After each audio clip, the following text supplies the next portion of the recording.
Hello mga mamis, good morning. Ito na naman si Margie, ang isang full-time ina dito sa Amerika. Magluluto tayo ng kinamatisang manok para may sabaw. Damihan ko yung ano damihan ko na tong sibuyas. Ito yung garlic, gagamit tayo ng garlic, konting ginger at saka isang pirasong sibuyas. Malalaki yung sibuyas nila dito kaya sobrang dami yung sibuyas na may i-slice natin. Tsaka yung manok pinalambot ko na. 3 drumstick kasi yung 3 ipiprito ko.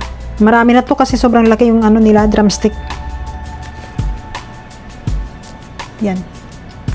Tsaka nagluluto din ako ng blueberry banana muffin. Pangalawang luto ko na yan ngayong linggo kasi ubos na yung nakaraang araw na niluto ko, ubos na kahapon. Takaw yung anak ko sa ano. Tapos yung ginagamit kong flour ay ano, almond. Kasi 'di ba, healthy-healthyhan tayo.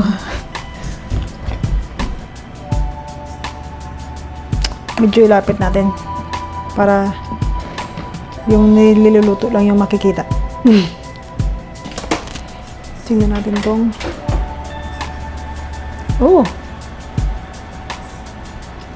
really? It's already cooked. Luto na pala yung ating blueberry banana muffin. Ayan. Pag almond yung ginamit nyo, hindi talaga siya aalsa.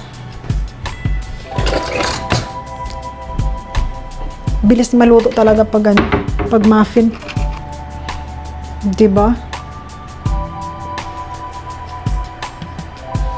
Yan. Tingnan yung olive oil ko, 1 galon. Hindi ko pa nalipat sa lagayan. Ayan. 3. Ganamin ko lang muna to.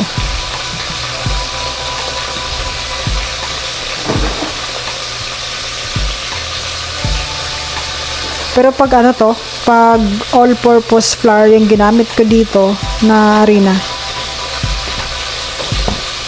talagang ano to, uumbok. Yan.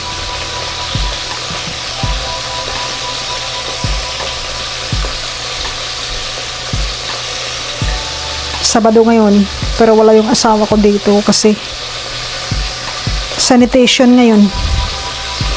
Kaya dapat nandun siya. Kasi yung mga tao niya ewan. Kaya na yung stress.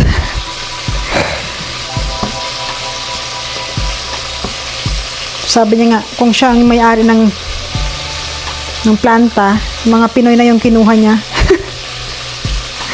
Kasi yung mga Pinoy masisipag, may 2 Pinoy siya na tao, babae at saka lalaki. Yan. O, diba? Sarap.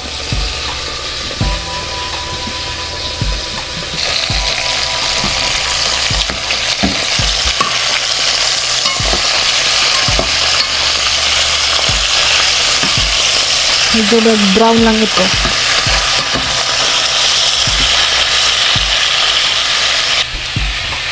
Dito ko na siya nilalagay. Tsaka hindi ko na siya nilalagyan ng ano pa, ng sapin.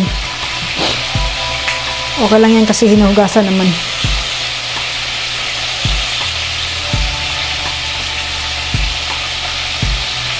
Ang ganda.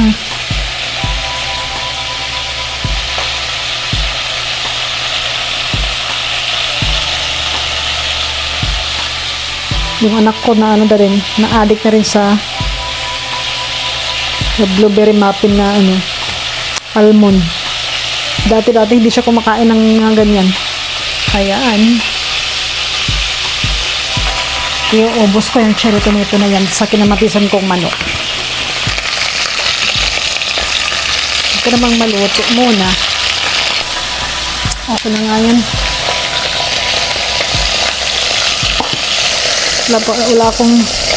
Wala na akong patis. And then, yung ating luya at saka bawang. Sunod na natin yung napakadaming sibuyas. Sunod na natin yung ating kamatis.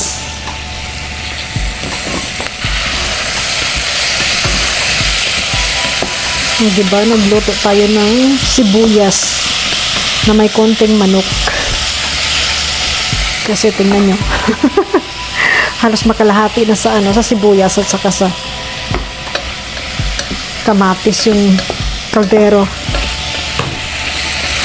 Dapat durugin natin yung kamatis.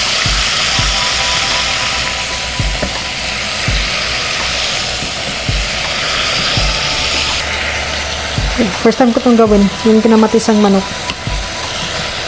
Kasi lagi kong ay niluluto ko sa manok pag nagsasabaw. Tinola o di kaya sinigang na manok. Masarap yung sinigang kasi nawawala yung lansa ng manok. Pag tinola naman, mas gusto ko yung native. Hindi yung katulad ng manok nila dito na dambuhala. Parang wala ng lasa. Yun, durog na durog. Tapos, konting toyo. Asin at paminta. Gusto ko maraming paminta. At ibabalik na natin yung chicken.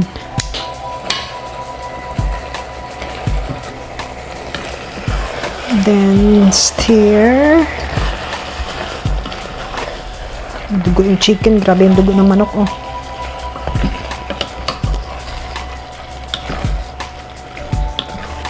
Buti uminit. Makakapag-lunmower ako. Tapos takpan.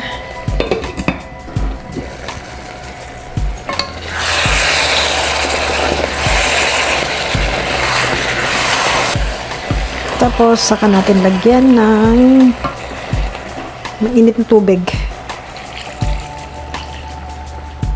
Tapos palalambutin lang natin yung manok. Kasi yung laki ng manok na ayan. Ilalagay na natin yung repolyo. First time kong gawin to. Ewan ko kung anong lasa nito mamaya. Tikman na natin yung ating kinamatisan na manok. Okay na yan. Tingnan nyo. Sobrang laki ng drumstick. Ang laki. So, ayan po. Ready na ating lunch. Salamat sa panunood. See you sa susunod na vlog. Bye!